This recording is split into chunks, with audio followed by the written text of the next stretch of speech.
Good morning.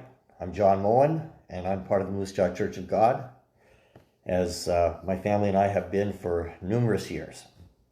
And welcome to Cup of Faith. Over the next few weeks, I have the opportunity to talk to you about some characteristics of God. Next week, we'll talk about the God who sees and hears us. The week following that, we'll talk about the God who thinks of us. The last week will be the God who exceeds our expectations.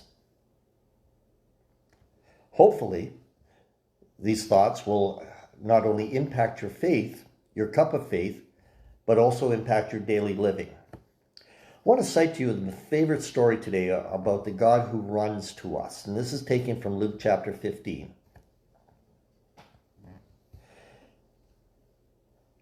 Jesus is in a social engagement with disenfranchised people, whom the Pharisees and the teachers actually called sinners, and said he even eats with them. Jesus cites three examples that disclose to us the heart of God.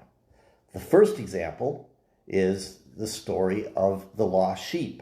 And although the sheep is being searched for, he cannot find himself. He cannot rescue himself and needs a shepherd to do so. The next story is the story of the lost coin. The widow turns her home upside down until she finds the coin. But like the sheep, the coin cannot find itself or rescue itself either. And then it's the story of the prodigal son, whom we often think he found himself, but he really didn't. Now, this young man had embarrassed his father and humiliated his family when he demanded a share of the entire estate. He actually said, "I wish that you were dead so that I could have all my money." Well, he got his money and he went out and he squandered it. And then he was left hungry and trying to compete with pigs for food. The Bible says that he came to his senses and decided that he would go home and offer to be a servant of his father's. Now, let me ask you one question. If you went back as a servant or a slave where you really are making no money at all, how long would it take you to repay a family fortune? The answer is forever. So this is not going to be the path to forgiveness, but he heads home anyway. And as he is heading home, the father is walking through the town every day searching for his son. And when he sees his son coming over the hill, the Bible says he ran to him.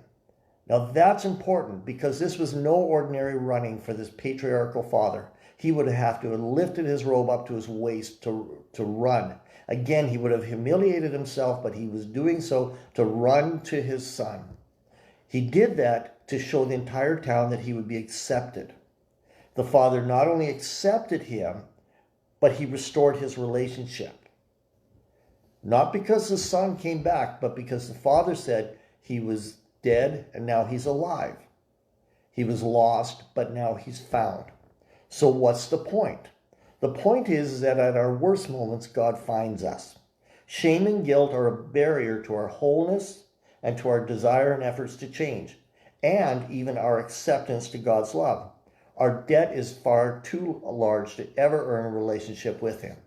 What's the application? What's our cup of faith?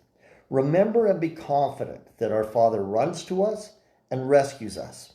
We can do nothing to deserve it, but we must come to our senses and accept his love rather than our efforts to earn his acceptance. So, I end this by saying blessings for you. Cheers. Have a great Wednesday.